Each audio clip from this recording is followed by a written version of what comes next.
Bueno, Luis Galeana es catedrático de la Universidad Autónoma de Madrid, del Departamento de Geografía, y nos va a hablar de la visión mediterránea sobre la planificación y gestión y legislación del uso del suelo en entorno de interfaz. Adelante.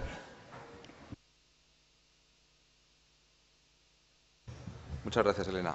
Buenos días a todos. Mis primeras palabras deben ser de agradecimiento a la organización por la oportunidad de poder compartir con ustedes unas jornadas que suponen un momento de intenso aprendizaje y de convivencia con las personas que tratan directamente con el problema y por lo que me supone también de oportunidad para aportar desde la geografía, desde la ordenación del territorio, nuestra visión del problema. De los que me han antecedido desde esta tribuna en el uso de la palabra, se desprende que uno de los elementos que más están contribuyendo a incrementar la vulnerabilidad territorial frente a los incendios forestales en la actualidad es la proliferación de interfaces urbano-forestales. Ante esta situación, cabría hacerse la pregunta: ¿quién tiene la culpa de esto?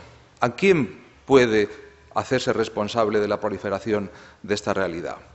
Bien, el objeto de mi intervención va a ser precisamente mostrar cómo, en buena medida, la responsabilidad última de la proliferación de interfaces y, en consecuencia, el origen del problema está en la falta de una planificación territorial que incorporase o que haya incorporado unas pautas sensatas de urbanización del territorio.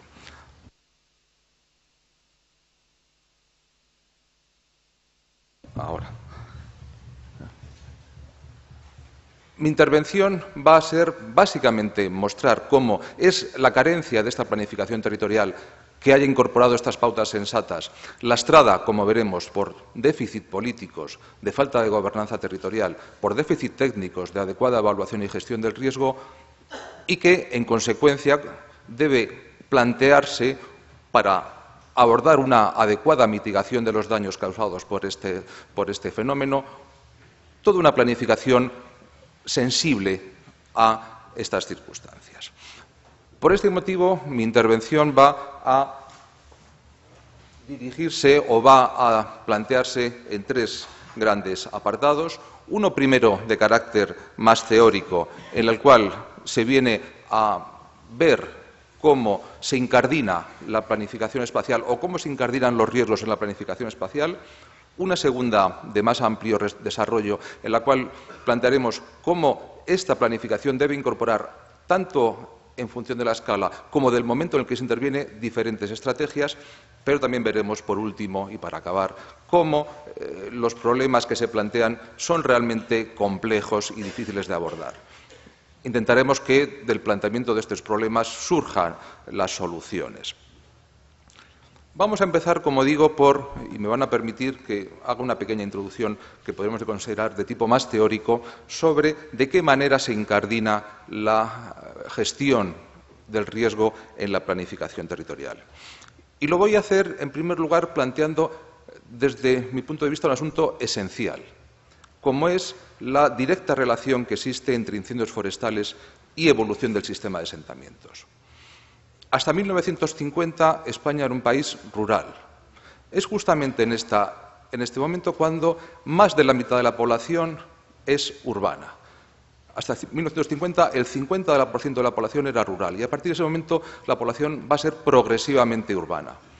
¿Cuál es el elemento que está detrás de este fenómeno? El éxodo rural. Efectivamente, el cambio de asentamientos de un tipo de poblamiento básicamente rural hacia un poblamiento marcada y progresivamente urbano va a estar sustentado por un proceso de éxodo rural que va a ser además extraordinariamente selectivo, que va a afectar sobre todo a ciertos modos de asentamiento marcadamente dispersos que permitieran una ocupación extensa del territorio, que va a afectar igualmente a ciertas capas de población, jóvenes, activos, que eran los que mantenían y gestionaban ese territorio. Los resultados de ese proceso los conocemos. Continuidad de las masas forestales, progresiva densificación, es decir, los orígenes del actual problema de incendios forestales.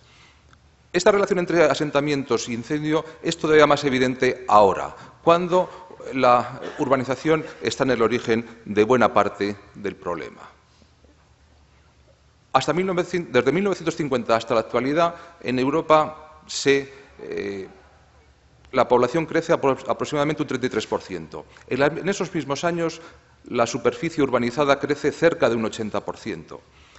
Y lo hace, además, con unas pautas de asentamiento marcadamente dispersas. Hay una disociación claramente entre ambas cuestiones. Y ahí está, en buena medida, el origen del problema. Efectivamente, esta urbanización, que se disocia claramente de la evolución de la población, yendo mucho más deprisa que aquella, lo hace, además, con unas pautas de urbanización marcadamente dispersas, que afectan a diferentes tipos de ocupación. Ocupación en zonas litorales en relación con segunda residencia, evolución e igualmente expansión metropolitana a partir de estas urbanizaciones que ocupan ámbitos de clara preferencia residencial por parte de ciertas capas de población. Y también es un asunto en relación con el sistema de asentamientos cuando, por ejemplo, en el caso de Valparaíso, en el año 2013, la interfaz urbano-forestal se configura como el elemento de principal vulnerabilidad de este espacio. Un tipo de asentamiento marginal que subía por los cerros y que a la marginalidad legal, física y social incorpora una cuarta marginalidad, la marginalidad ambiental, la de ser zonas directamente afectadas por un riesgo de altísima intensidad. De tal manera que el crecimiento y la conformación del sistema de asentamientos, que ha sido el objeto principal del desarrollo de la planificación territorial y del urbanismo desde el siglo XIX, deja de ser el crecimiento la variable esencial para que el planeamiento fuese capaz de dimensionar adecuadamente este sistema, para convertirse o para tratarse, mejor dicho, en términos de la sostenibilidad que dicho modo de asentamientos puede tener. El sistema de asentamientos se plantea en términos de ocupación del territorio, de sostenibilidad de ocupación del territorio. Una ocupación del territorio que consume cada vez mayor territorio, que pone en peligro funciones ecológicas básicas del mismo, biodiversidad, captación de aguas, que supone una insostenibilidad económica evidente en términos de gastos de movilidad que genera, pero que incorpora igualmente un último elemento y factor de insostenibilidad, los riesgos que está provocando.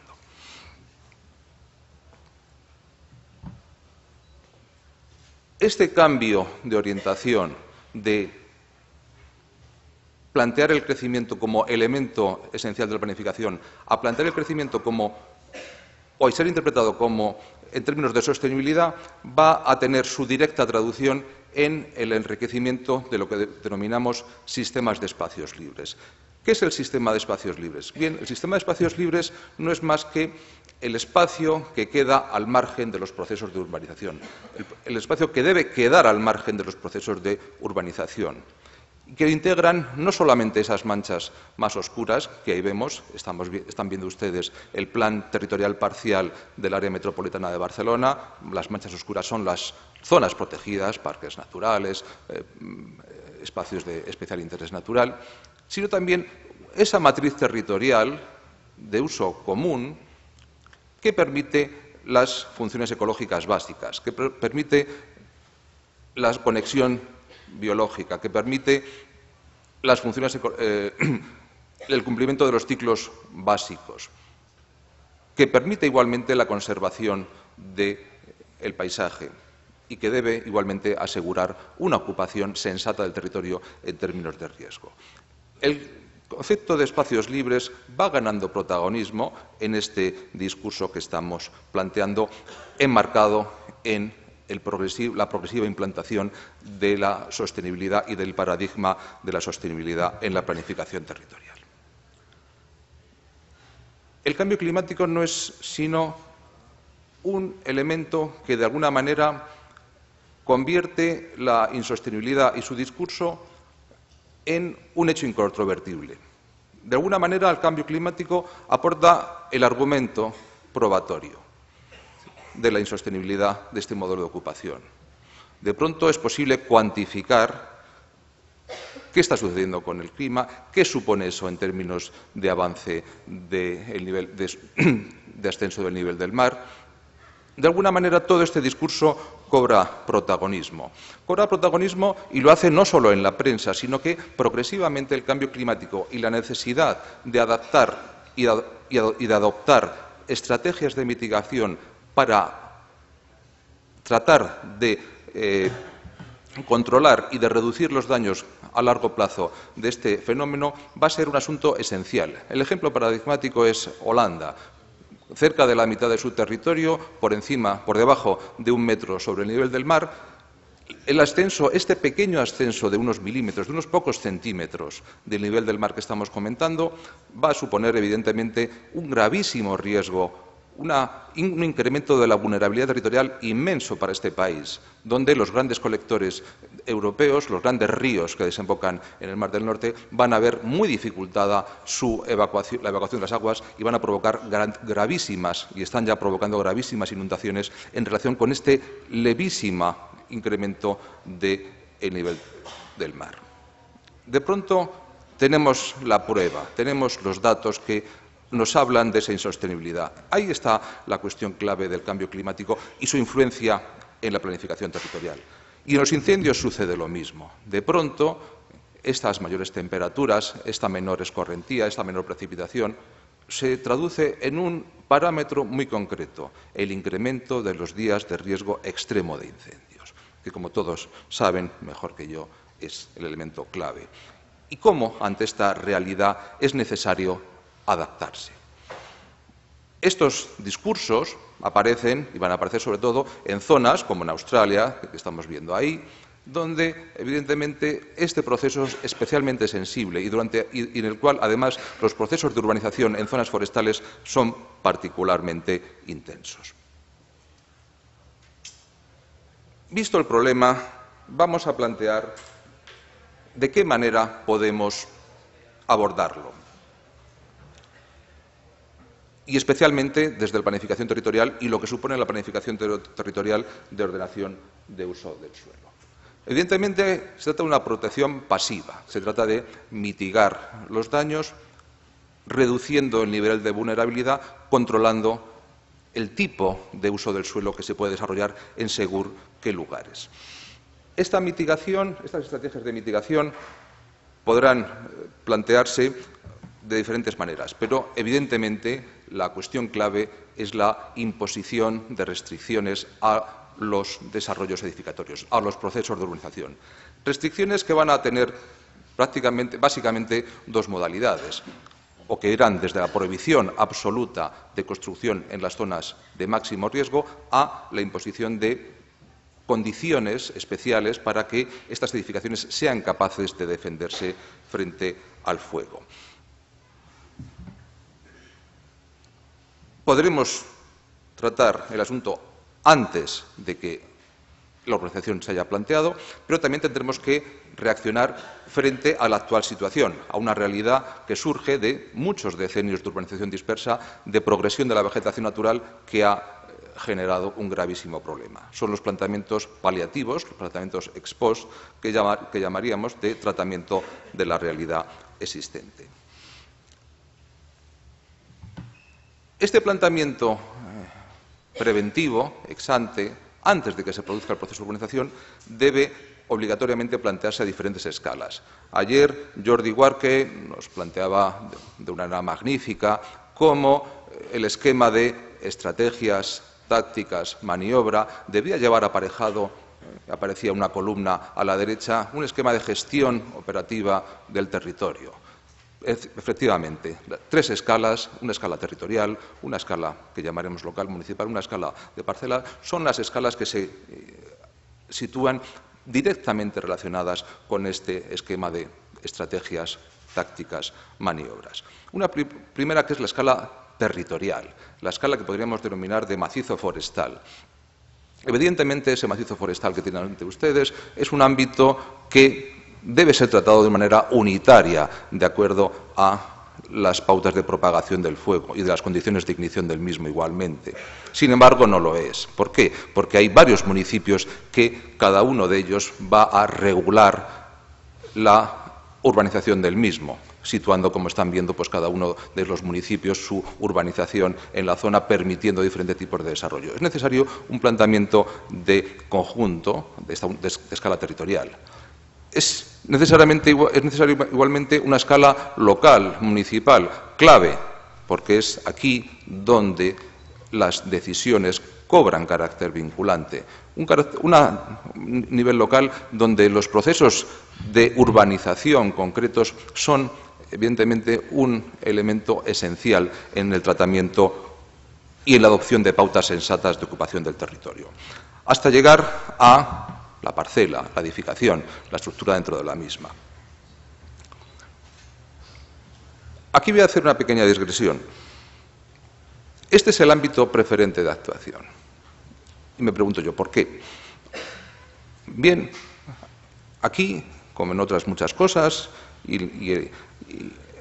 vamos detrás de lo que se investiga, se plantea en otros países. Y aquí hay dos referentes muy claros, Estados Unidos y Australia, donde efectivamente parten de una tradición cultural, de una tradición jurídica de ordenación del territorio, donde la regulación de escala más amplia, la restricción de usos edificatorios en zonas rurales, choca con un gran rechazo cultural. Y es por eso que esta es la escala fundamental. Los propietarios que tienen el derecho a construir en esa zona rural deben hacerlo de acuerdo a una serie de normas, de condiciones que aseguren que su estructura pueda ser defendida dentro de un gran incendio forestal. Un número reducido de incendios forestales van a convertirse en grandes incendios forestales, van a alcanzar a estas zonas, estas casas, que deben ser, evidentemente, deben estar preparadas para ello. Pero eso es un problema.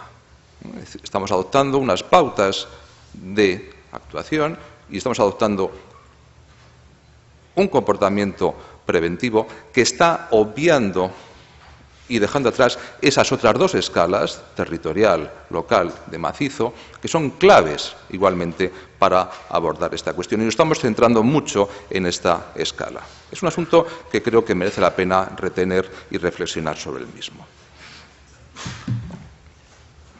La protección de escala territorial es esencial. Este tratamiento a escala de macizo es esencial. Pero para ello se debe superar una doble limitación, una doble paradoja. Por un lado, estamos hablando de dinámicas supralocales, estas dinámicas metropolitanas, esta ocupación litoral a partir de segundas residencias que ocupan preferentemente zonas forestales, son procesos de escala supralocal, territorial. Sin embargo, en muchos casos, la regulación que se establece sobre los mismos es únicamente local. Solamente son los ayuntamientos los que tienen, en el mejor de los casos, algo que decir y dicen algo sobre la ordenación de estos tipos. Hay una inadecuación, por tanto, entre el mapa institucional, marcado por una actuación a escala local, y las dinámicas territoriales que no son locales, que son de macizo forestal, como estábamos viendo. Y una segunda cuestión que tal vez sea incluso más importante que la anterior, la escasa percepción del riesgo como manifestación de insostenibilidad asociada a la urbanización dispersa. La urbanización dispersa ha sido considerada el gran enemigo del sistema de urbanización.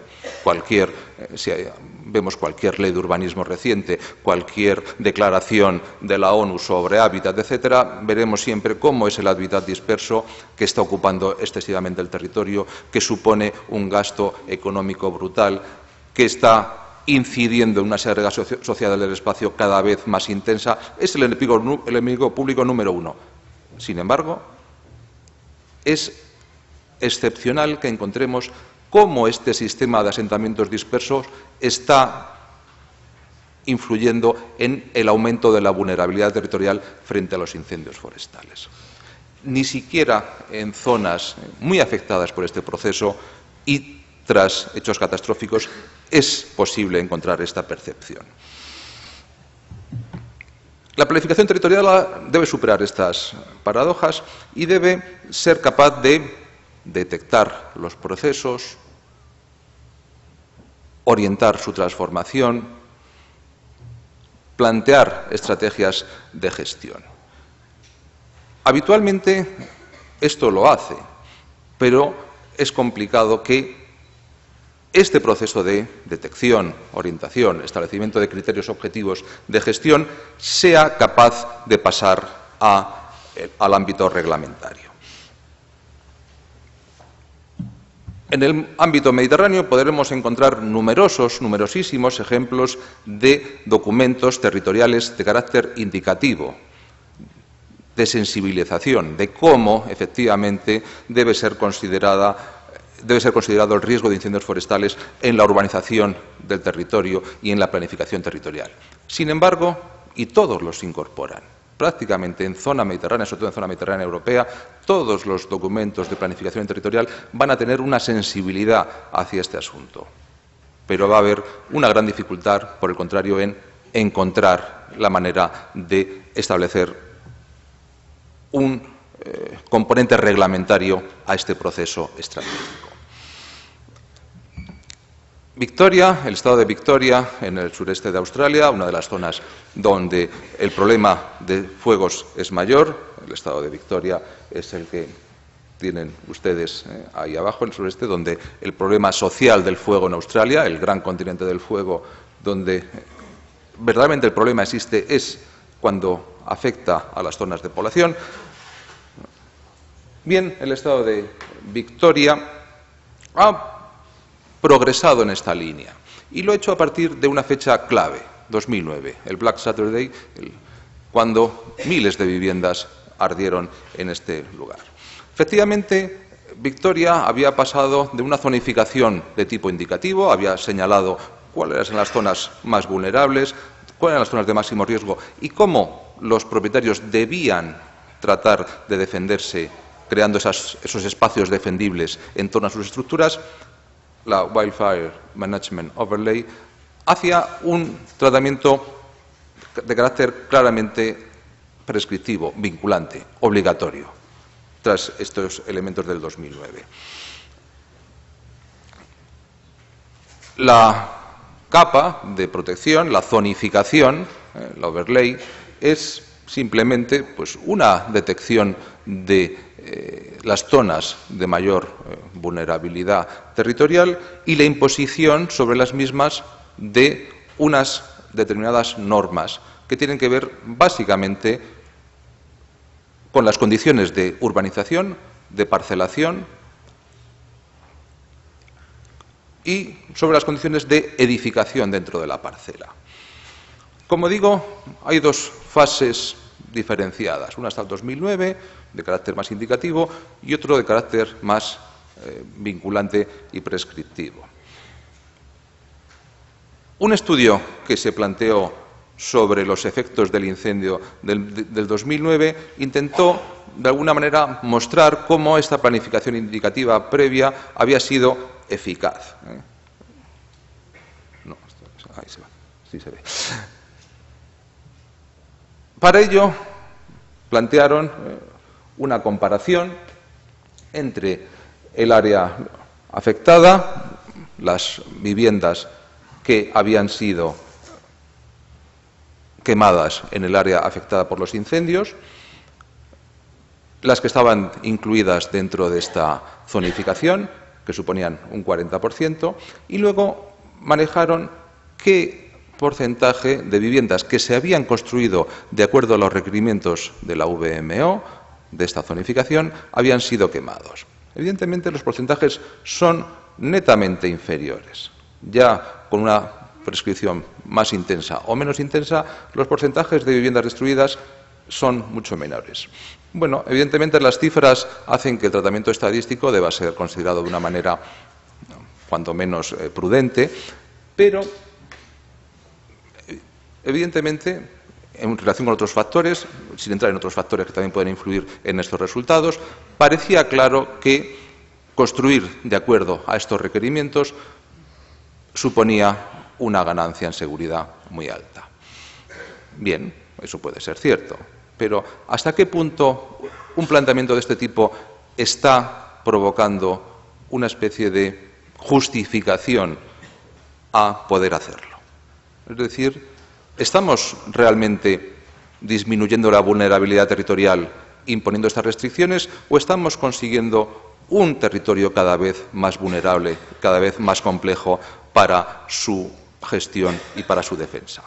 Son elementos que lanzo en este foro. La escala local es esencial. ¿Por qué? Porque es a esta escala donde las decisiones sobre los procesos de urbanización cobran carácter vinculante. Es a esta escala donde la voluntad por definir zonas incontrovertidas que deben quedar al margen del proceso de urbanización se puede producir. Pero hay un problema. En numerosas ocasiones, en el curso de la participación en planes territoriales, en planos de urbanismo, hemos tenido la sensibilidad de plantear este tipo de razonamientos, este tipo de criterios en la definición del suelo no urbanizable. ¿Qué problema existe? Bien, la legislación española y en general la legislación en los países mediterráneos es muy clara. Solamente se pueden establecer restricciones sobre usos edificatorios en relación con los riesgos cuando dicha zonificación esté apoyada en una normativa ambiental. Normativa ambiental, o mejor dicho, normativa sectorial, que puede ser ambiental, puede ser de incendios, puede ser protección civil, pero casi siempre es ambiental. Y eso no suele existir. Entonces, evidentemente, hay una grave carencia en este sentido. Los casos en los cuales existe esta adecuación entre regulación ambiental con carácter vinculante para la protección local, para la escala local, como digo, son relativamente escasos. Aquí tenemos un ejemplo de Francia, los planes de prevención de riesgos de incendio forestal. Una normativa que depende directamente del Código Ambiental, una planificación ambiental que es de la que surgen estos documentos que tienen valor vinculante para los planes locales de urbanismo, es decir, tienen valor vinculante para los documentos que regulan los procesos de urbanización a escala local. Vamos a ver un ejemplo que es un municipio del macizo de los Alberes, justo en la zona limítrofe entre España y Francia, en la plana del Rosellón. Es un municipio que se desarrolla tanto sobre el macizo forestal de los Alberes como sobre la plana agrícola del Rosellón. Vemos dónde se ubica justamente el pueblo, en el contacto entre estos dos ámbitos, y una zona en la cual la urbanización dispersa en el ámbito forestal estaba generando unos graves problemas de interfaces urbano-forestales. Bien, para evitar la proliferación de estas situaciones se plantea este plan de prevención de riesgos de incendio que establece, como ven, una zonificación del territorio en 3 zonas. Una zona roja, más al sur, en la cual la edificación está completamente prohibida. Dentro de ella, como ven, está situada esa urbanización que aparece a media ladera, que queda congelada, es decir, ya no puede seguir densificándose. Luego establece una zona azul con diferentes gradaciones en las cuales las edificaciones tienen que sujetarse a determinadas condiciones, ciertos usos están prohibidos, otros están permitidos, y luego ya la zona verde donde se puede construir. Bien, es un proceso que evidentemente responde a unos procesos de evaluación muy sofisticados, de gestión y de obligación del riesgo, muy sofisticados, pero realmente hay que siempre valorar la complejidad de estos procesos en relación con otros elementos como es la posibilidad de influencia política. Vemos cómo efectivamente la zona urbanizada, esa urbanización media ladera está en zona roja, prohibida, no se puede construir más, pero vemos igualmente cómo el pueblo ha quedado al margen de las restricciones. Un pueblo que evidentemente está sometido a procesos de abandono agrícola y de extrema complejidad en su defensa en caso de que se produjera incendio. ¿Por qué esa situación? Evidentemente, ello tiene mucho que ver con el tipo de población que tenemos en un lugar y en otro. y de qué manera los déficits políticos lastran la aplicación de este tipo de normativas. Esa urbanización está ocupada por personas del norte de Europa, ajenas al mundo local, que no han tenido capacidad para influir en su definición. En cambio, los propietarios locales sí que han tenido la suficiente capacidad de presión para conseguir que sus parcelas, sus propiedades, queden al margen de estos procesos que suponen finalmente una pérdida de derechos edificatorios sobre los mismos. Así, por tanto, hay problemas técnicos, una complejidad técnica, pero también hay problemas políticos que se muestran a cada paso en estos fenómenos. Una aproximación alternativa frente a la anterior, que es una aproximación zonificación exhaustiva del territorio con carácter vinculante, es la adopción de normas de conducta sensatas. Es unas vías que son menos transitadas, pero que son muy interesantes. Por ejemplo, en el sur de Francia, igual en la zona costera mediterránea francesa, el departamento de Gard plantea, dentro de su Consejo de Arquitectura, Urbanismo y Medio Ambiente, unas interesantes consideraciones al respecto. ¿Cómo debe plantearse la urbanización? Una urbanización que va a ocupar zonas forestales, ¿cómo debe hacerlo? ¿Cómo manejarse para conservar zonas agrícolas tampón? ¿Cómo hacerlo para minimizar la zona de contacto en la zona urbana y la zona forestal? ¿Cómo conseguir densidades que permitan un tratamiento más adecuado del espacio de interfaz? Son elementos, como digo, muy interesantes que suponen una vía distinta. Hablábamos de tres escalas: escala territorial, escala local, escala de promoción, escala de parcela. Es un asunto esencial. Y sobre todo el primero, la escala de urbanización. Y aquí es curioso, porque igual que sobre el tratamiento de la edificación y del espacio defendible en torno de la edificación encontramos una cantidad ingente de investigación, de publicaciones, de desarrollo científico que ha tenido luego su traducción en códigos técnicos de edificación, etcétera, etcétera, existe muy poca tradición investigadora sobre los elementos que tienen que ver con el diseño urbano, que son elementos clave. Muchos de ustedes han tenido que acceder a una urbanización y se han encontrado con calles en los cuales sus radios de curvatura no permiten el paso de un camión, rampas excesivas. Son los asuntos de diseño urbano esenciales, sin embargo, son muy poco habituales. Solamente en Estados Unidos hay una cierta tradición, pero que se incorpora con dificultad a la normativa. En general, estamos hablando de prescripciones de carácter indicativo que tienen que ver con diferentes cuestiones.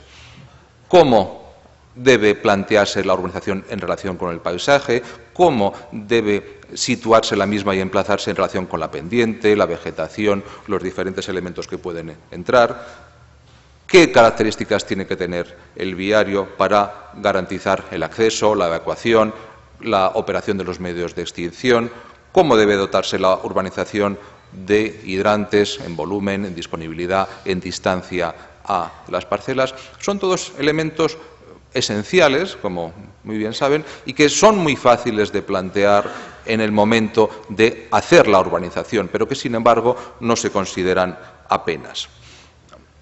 Es más frecuente, eso sí, tratamientos sobre la vegetación, y aquí las fajas perimetrales, sobre todo, es el elemento esencial. Y es esencial su introducción en este momento. Plantear una faja perimetral a posteriori, como suele suceder en la mayor parte de experiencias que conocemos, es un asunto dificilísimo, que requiere de un trabajo de gestión brutal y con unas barreras jurídicas, porque estamos trabajando sobre propiedades ajenas, realmente muy complicado. En cambio, si incorporamos esa faja de protección desde el mismo momento del proceso de urbanización, es mucho más sencillo. Y si además le dotamos de una funcionalidad a la misma, vamos a asegurar su gestión de una manera mucho más fácil. Es un elemento, por tanto, esencial, el momento y la incorporación de estos elementos. Hasta llegar a, como señalábamos, el tratamiento de la parcela y de edificación dentro de la misma. Bueno, ya se han planteado aquí muchas cuestiones sobre esto, no voy a incidir aún más. Se trata de siempre conseguir toda una serie de elementos que aseguren un espacio defendible, como la estructura debe haber una transición entre la estructura y el posible incendio que asegure una zona defendible, una zona donde la intensidad del incendio quede rebajada, tanto para evitar que afecte a la estructura como para facilitar y permitir la actuación de los medios de defensa. Bien, no es una cuestión de la cual se ha hablado ya aquí bastante y no voy a incidir más en ella. Sí quería plantear un elemento igualmente de reflexión en este sentido. Aquí tenemos una comunidad realizada de acuerdo a estos requerimientos. Shelter in place, dentro de una zona muy afectada por incendios forestales en el condado de San Diego, en California. Bien, estas mansiones han sido realizadas de acuerdo a estos requerimientos y vemos cómo efectivamente ese espacio defendible ha permitido que las estructuras, y no solamente las estructuras, sino incluso la zona jardinada, haya quedado intacta después de ese paso del incendio. Estos requerimientos están planteados sobre urbanizaciones, como estamos viendo, de altísimo nivel, que en la zona no son raras. Ahí vemos indicadas dentro de este distrito varias de estas urbanizaciones que, dentro de este perímetro de este gran incendio que veíamos anteriormente, no fueron afectadas por el incendio. La reflexión que planteaba anteriormente vuelvo a reiterarla. Bien, vemos cómo todas las demás urbanizaciones sí que han sido afectadas. ¿Construir de esta manera no está incrementando la vulnerabilidad de este espacio? ¿No está permitiendo una complejidad de las labores de extinción que hace que este espacio sea cada vez más vulnerable? ¿Construir de esta manera es realmente sensato? Bien, son elementos que quiero aquí plantear. Bien, por último, ya más rápidamente, porque sobre esto se ha hablado y se va a hablar más en esta sala, vamos a ver lo que se puede hacer frente a la realidad ya existente. Hemos manejado cómo la planificación territorial es muy interesante para prevenir y para plantear estrategias de mitigación con una adecuada ordenación del uso del suelo, pero también está el problema de la realidad existente.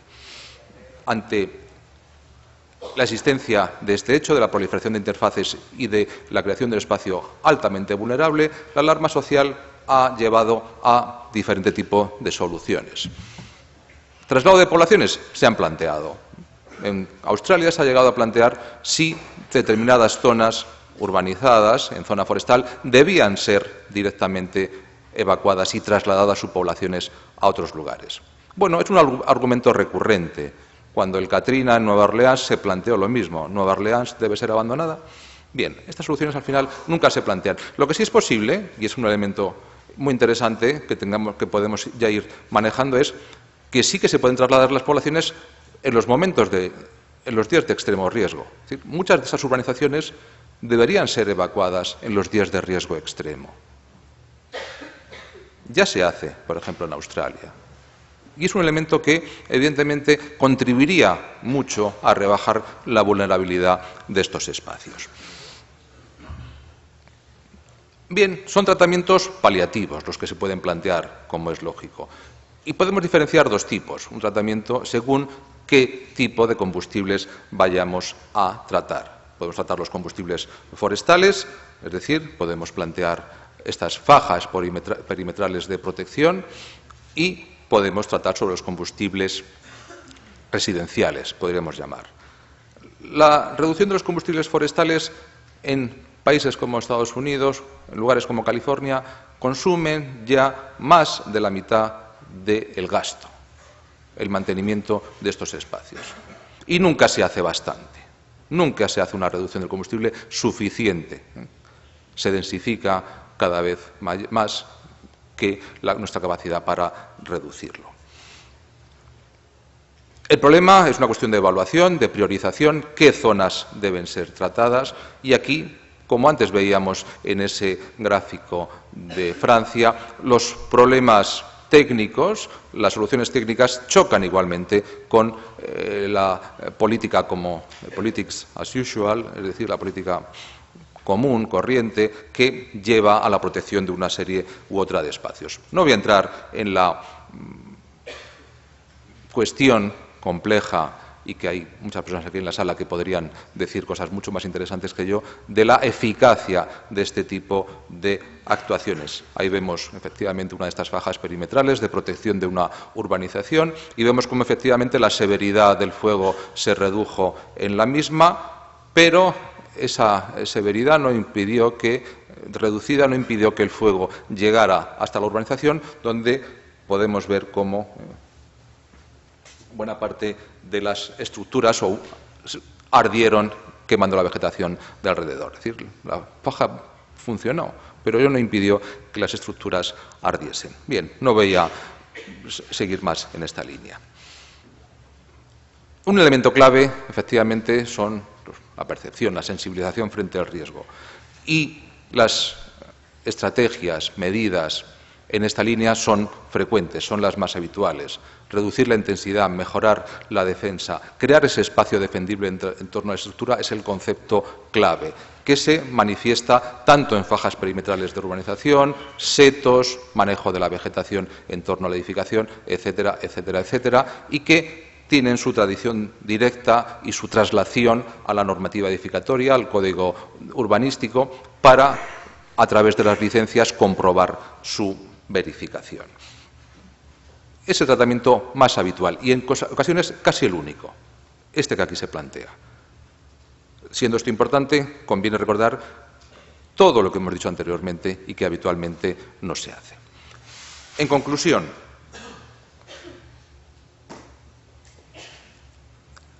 White, un geógrafo veterano, pionero, planteaba en los años 40 del pasado siglo una reflexión muy interesante, que yo siempre me viene a la cabeza en muchos momentos como este.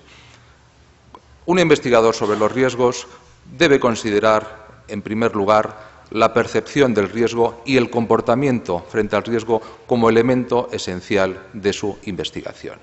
Y, efectivamente, esto es un asunto clave para la adecuada incardinación de este riesgo en la planificación territorial.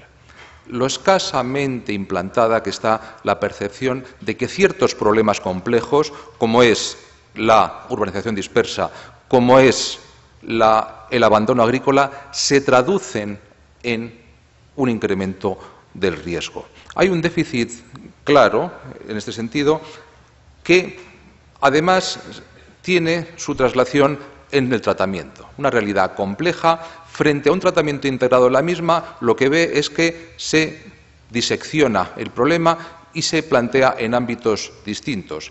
Las grandes categorías excluyentes de manejo del suelo es un ejemplo. El suelo urbano se plantea por un lado, el suelo forestal se plantea por otro, y no se quiere que haya intersecciones entre los mismos. Se niega la interfaz urbano-forestal como elemento esencial. Ahí vemos la reacción del Ayuntamiento de Xàbia cuando el Plan Territorial Forestal de la Comunidad Valenciana incluye sus terrenos urbanos o urbanizables dentro de estas categorías. Otro elemento que siempre se ha manejado como un asunto que dificultaba la incorporación del riesgo de incendios a la planificación territorial es su incertidumbre. Es cierto que otros riesgos, como el de inundación, son mucho más fácilmente modelizables. Podemos saber qué zona se va a inundar, incluso sabemos cuándo se va a inundar con una predicción acusada. En cambio, con el riesgo de incendio se dice, no se sabe cuándo va a ocurrir un incendio, qué zona va a afectar, cómo debemos incorporar, por tanto, ese riesgo a la planificación del territorio.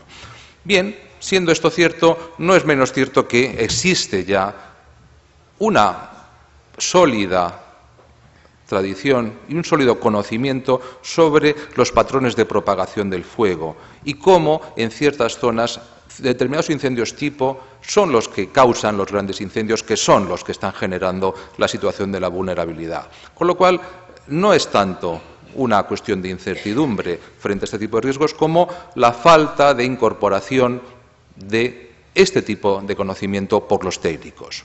Ahora, en cualquier consulting territorial podremos ver cómo se manejan sin ningún problema los conceptos de crecida de 50, 100, 500 años de periodo de recurrencia y cómo esto gradúa la intensidad de la edificación en unas zonas o en otros. No existe esto para los incendios forestales, pero en buena medida es por este déficit técnico en la incorporación de este conocimiento. Para acabar, porque ya veo aquí que Elena se sitúa en línea, voy a pasar a las conclusiones. Yo creo que del relato que aquí he planteado se desprende una cuestión clara. Es necesario incorporar pautas sensatas de urbanización en relación con los incendios forestales como único medio para mitigar los efectos de los mismos. Pero hay que pasar de los discursos a las prácticas, hay que superar esos déficits políticos de gobernanza del territorio asociada a los riesgos, hay que superar esos déficits técnicos que lastran la incorporación.